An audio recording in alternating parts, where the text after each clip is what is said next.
안녕하세요. 책 읽어주는 디아입니다. 만약 이 세상 모두가 눈이 멀고 단 한 사람만 볼 수 있다면 어떻게 될까요? 눈먼 자들의 도시 낭독 시작하겠습니다. 노란불이 들어왔다. 차 2대가 빨간불에 걸리지 않으려고 가속으로 내달랐다. 횡단보도 신호등에 걸어가는 사람 형상에 파란불이 들어왔다. 기다리던 사람들이 아스팔트의 검은 표면 위에 칠해진 하얀 줄무늬를 밟으며 길을 건너기 시작했다. 그 줄무늬를 얼룩말이라고 부르지만 세상에 그것처럼 얼룩말을 닮지 않은 것도 없을 것이다. 안달이 난 운전사들은 클러치를 밟은 채 당장이라도 출발할 태세였다.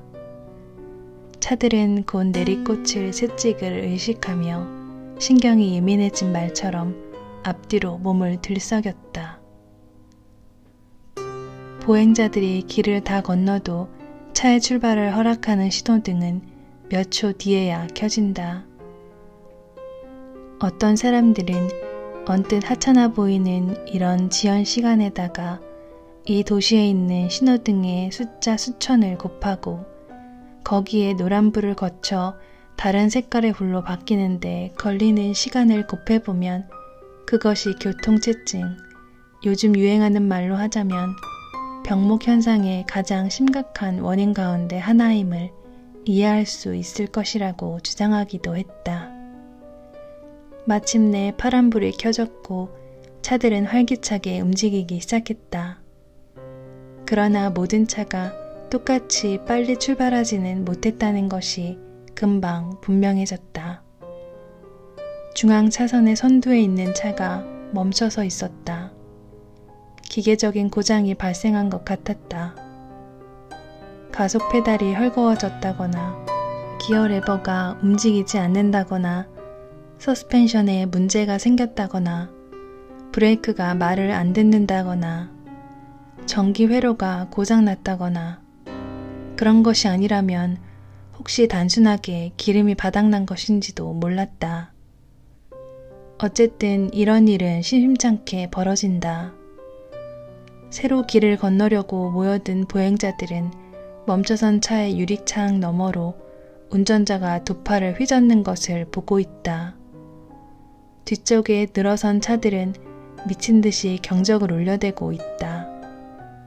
뒤쪽 운전자들 가운데 일부는 벌써 차에서 내려 멈춰선 차를 교통의 흐름에 방해되지 않는 장소로 밀고 갈 태세다. 그들은 닫힌 창문을 사납게 두드려댄다. 안에 있던 남자는 소리가 나는 쪽으로 고개를 돌린다. 처음에는 이쪽으로, 이어 저쪽으로 뭐라고 소리치고 있는 것이 분명하다. 입의 움직임으로 보건대 어떤 말을 되풀이하고 있는 것 같다. 한마디가 아니라 3마디다. 누가 마침내 문을 열었을 때 그 말은 확인된다. 눈이 안 보여. 누가 그 말을 믿을 수 있었겠는가? 언뜻 보아도 남자의 눈은 건강해 보인다. 홍채는 밝게 빛나고 있었고 곡막은 하얗고 도자기처럼 단단해 보인다. 그러나 휘둥그레진 눈, 얼굴에 주름, 갑자기 치켜올린 눈썹이 누가 보아도 남자가 괴로움 때문에 제정신이 아님을 보여주고 있다. 남자는 자신이 포착했던 마지막 이미지, 그러니까 교통 신호등의 동그랗고 빨간 불의 이미지를 머릿속에 계속 간직하려는 듯 두 주먹을 꽉 움켜쥐고 있다. 그러나 눈에 보이는 것들은 이미 빠른 속도로 그 주먹들 뒤로 사라져버린 후였다. 눈이 안 보여. 눈이 안 보여. 남자는 절망감에 젖어 되풀이에 소리쳤고 사람들은 그가 차에서 내릴 수 있도록 도와주었다. 남자가 죽었다고 주장하는 눈은 그의 눈에 고인 눈물 때문에 훨씬 더 맑게 빛나고 있었다. 어떤 여자가 말했다. 가끔 그런 일이 있어요. 조금 지나면 다시 보일 거예요. 가끔 신경이 말썽을 일으키곤 하거든요. 신호등이 다시 바뀌었다. 호기심 많은 행인 몇 명이 끼어들어 이미 모인 사람들의 수를 부풀렸다. 저 뒤쪽에 영문을 모르는 운전자들은 전조등이 깨졌거나 팬더가 우그러든 것과 같은 평범한 사고일 것이라 생각하고 가벼운 사고를 가지고 괜한 법석을 떤다고 투덜거렸다. 경찰을 불러 저 똥차를 여기서 치워. 그들은 소리를 질렀다. 눈이 먼 남자는 애원했다. 누가 날 좀 집으로 데려다 주세요. 신경이 문제라고 말했던 여자는 구급차를 불러 그 불쌍한 남자를 병원으로 데리고 가야 한다고 이야기했다. 그러나 눈이 먼 남자는 들으려 하지 않았다. 필요 없습니다. 누가 우리 집 앞까지만 데려다 주면 됩니다. 아주 가까운 곳이에요. 그렇게만 해주시면 됩니다. 그럼 차는 어떻게 하고? 어떤 사람이 물었다. 다른 목소리가 대답했다. 열쇠가 꽂혀 있잖아. 차는 인도에 갖다 세워놓으면 돼. 그럴 필요 없어. 세 번째 목소리가 끼어들었다. 내가 차를 몰고 저 사람을 집에 데려다 주면 되잖아. 여기저기서 그게 좋겠다고 찬성하는 소리가 들렸다. 눈이 먼 남자는 누가 팔을 잡는 것을 느꼈다. 오시오, 날 따라오시오. 세 번째 목소리가 그에게 이야기하고 있었다. 사람들은 눈이 먼 남자를 앞좌석에 태우고 안전띠를 매주었다. 안 보여, 안 보여. 눈이 먼 남자는 계속 훌쩍거리며 중얼댔다. 집이 어디요? 운전대를 잡은 남자가 물었다. 물릴 줄 모르는 호기심을 지닌 얼굴들이 차창으로 다가오며 뭐 새로운 소식이 없나 하는 표정으로 안을 살폈다. 눈이 먼 남자는 두 손을 눈으로 가져가며 휘저었다. 아무것도 안 보여. 마치 안개 속이나 우유로 가득한 바닷속에 들어와 있는 것 같습니다. 하지만 눈이 머는 게 그런 게 아니오. 운전대를 잡은 남자가 말을 이었다. 눈이 멀면 검게 보인다고 하던데. 글쎄, 하지만 나는 모든 게 하얗게 보이는걸요. 아까 그 여자 말이 맞나 보군. 신경에 문제가 생긴 건지도 모르겠소. 신경이란 놈이 늘 말썽이니까. 아무리 그런 말을 해도 소용없습니다. 이건 재난입니다. 그래요, 재난이죠. 어디 사는지나 이야기해 주시오. 동시에 엔진이 부르릉거리기 시작했다. 눈이 먼 남자는 시력을 잃는 바람에 기억마저 희미해진 것처럼 더듬거리며 주소를 이야기해주고 나서 말했다. 이거 어떻게 감사드려야 할지 모르겠군요. 운전대를 잡은 남자가 말했다. 그런 말 마시오. 오늘은 당신이 이런 꼴을 당했지만 내일은 내가 험한 꼴을 당할 수도 있는 거 아니오. 내일 무슨 일이 생길지는 아무도 모르는 거요. 그 말이 맞습니다. 오늘 아침에 내가 집을 나설 때 이런 무시무시한 일이 생길 거라고 누가 짐작이나 했겠습니까? 눈이 먼 남자는 차가 계속 멈춰서 있자 어리둥절했다. 왜 움직이지 않는 겁니까? 눈이 먼 남자가 물었다. 빨간불이요. 운전대를 잡은 남자가 대답했다. 이제 눈이 먼 남자는 신호등이 빨간불인지 아닌지도 알 수 없게 된 것이다. 눈이 먼 남자의 말대로 그의 집은 근처에 있었다. 그러나 인도에 차가 빽빽했기 때문에 주차할 자리를 찾을 수 없어 이면도로로 갔다. 그러나 그곳은 인도가 좁아서 조수석 쪽 문을 열면 벽에 닿아 한 뼘 정도밖에 열리지 않았다. 그래서 운전대를 잡은 남자는 브레이크와 운전대를 피해가며 눈이 먼 남자를 운전석 쪽으로 끌어내는 불편을 피하기 위해 주차를 하기 전에 그를 먼저 내리게 했다. 눈이 먼 남자는 길 한가운데 서 있었다. 땅이 올라갔다 내려갔다 하는 느낌이었다.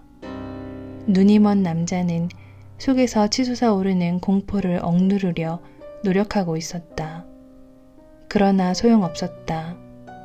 눈이 먼 남자는 초조한 마음에 얼굴 앞으로 두 손을 내밀어 그가 우유의 바다라고 묘사했던 곳에서 헤엄을 치듯이 두 손을 휘저었다.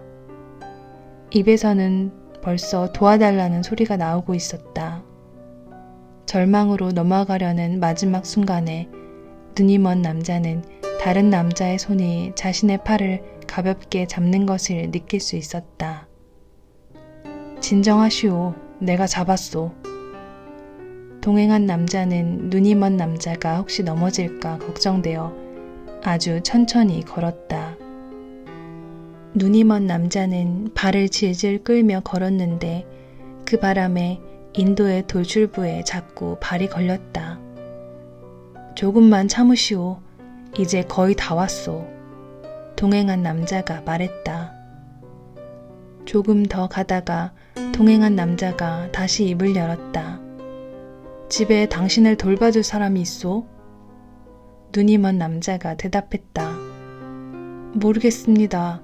아내는 아직 퇴근을 안 했을 겁니다. 나는 오늘따라 좀 일찍 퇴근을 했는데 그만 이런 꼴을 당하고 말았습니다. 두고 보시오. 심각한 게 아닐 거요. 갑자기 눈이 멀었다는 이야기는 들어본 적이 없소. 이런 꼴을 당할 줄도 모르고 그동안 나는 안경도 필요 없다고 자랑하고 다녔다니. 자, 곧 저절로 다시 보이게 될 거요. 그들은 건물 입구에 도착했다. 동네 여자 둘이 궁금한 표정으로 이웃 사람이 다른 사람에게 이끌려 오는 것을 지켜보았다. 그러나 눈에 뭐가 들어갔나요? 하고 물어볼 엄두는 내지 못했다. 여자들의 머릿속에는 그런 생각이 떠오르지도 않았다. 또 설사 물어봤다 하더라도 눈이 먼 남자 입장에서는 네, 우유의 바다에 빠졌습니다. 하고 대답할 수도 없었을 것이다. 건물 안으로 들어가자 눈이 먼 남자가 말했다. 정말 고맙습니다. 이렇게 폐를 끼쳐서 송구스럽기 짝이 없군요. 이제부터는 나 혼자서도 갈 수 있습니다. 사과할 필요 없소. 내가 함께 가리다. 여기 혼자 두고 가면 내 마음이 편치 않을 거요. 그들은 약간 어렵게 비좁은 엘리베이터 안으로 들어갔다. 몇 층에 사시오? 3층입니다. 이거 얼마나 고마운지 말로 다 할 수가 없군요. 고마워할 필요 없소. 오늘은 대기 운이 없었던 것뿐이니까. 그렇죠. 그 말이 맞습니다. 내일은 또 대기 운이 나쁠 수도 있는 거죠. 엘리베이터가 멎었다. 그들은 층계참으로 내려섰다. 내가 문을 열어드릴까? 고맙습니다만 그건 나 혼자 할 수 있을 것 같은데요. 눈이 먼 남자는 호주머니에서 10개 몇 개가 걸린 고리를 꺼내더니 열쇠의 톱니 자국을 하나하나 더듬어 보기 시작했다. 이건 것 같습니다. 눈이 먼 남자는 왼손 손가락 끝으로 열쇠 구멍을 더듬어 문을 열려고 했다. 이게 아니네. 어디 봅시다. 내가 해보겠소. 문은 세 번째 열쇠에서 열렸다. 눈이 먼 남자는 안에 대고 소리쳤다. 여보, 집에 있어? 아무도 대답을 하지 않았다. 눈이 먼 남자가 말했다. 아까 말한 대로 아내는 아직 오지 않았군요. 그는 두 손을 앞으로 뻗고 안으로 조금 더듬어 들어가다가 다시 조심스럽게 밖으로 나왔다. 그는 동행한 남자가 있다고 추측되는 곳으로 고개를 돌렸다. 어떻게 감사드려야 할지 모르겠군요. 뭐 이 정도를 가지고. 선한 사마리아인은 덧붙였다. 나한테 고마워할 필요 없소. 이윽고 그가 말을 이었다. 내가 안으로 함께 들어가 부인이 올 때까지 말동무나 해드릴까? 상대가 너무 열의를 보이자 눈이 먼 남자는 갑자기 의심스러운 마음이 들었다. 생판 모르는 사람을 집에 들일 수는 없는 노릇이었다. 상대는 바로 이 순간을 노리고 있었는지도 모르지 않는가. 무방비 상태의 가엾은 장님을 넘어뜨려 묻고 재갈을 물린 다음 값진 물건을 집어갈 꿍꿍이인지도 모르지 않는가. 그러실 필요 없습니다. 귀찮을 텐데 그러지 마십시오. 난 괜찮습니다. 눈이 먼 남자는 천천히 문을 닫으며 되풀이했다. 그러실 필요 없습니다. 그러실 필요 없습니다. 눈이 먼 남자는 엘리베이터가 내려가는 소리를 듣자 안도의 한숨을 내쉬었다.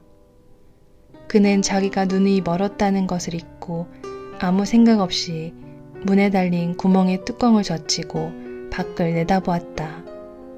마치 구멍 바깥에 하얀 벽이 서 있는 것 같았다.